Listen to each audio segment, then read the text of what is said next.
রক্তদান শিবিরের আয়োজন করলো ওয়ার্কার্স অ্যাসোসিয়েশন অফ বাগডোগরা। রবিবার বাগডোগরা স্টেশন মোড়ে ফ্লাইওভারের নিচে একটি মেগা রক্তদান শিবিরের আয়োজন করা হয়।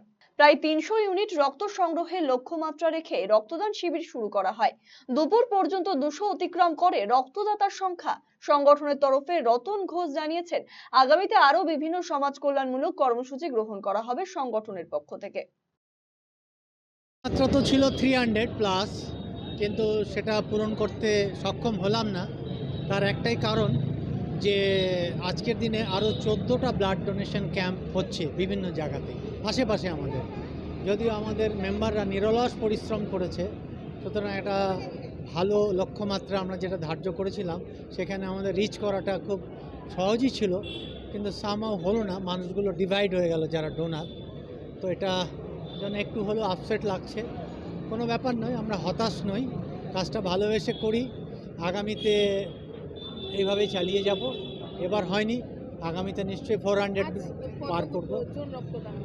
এখন অবধি 200 পার করেছে সবে।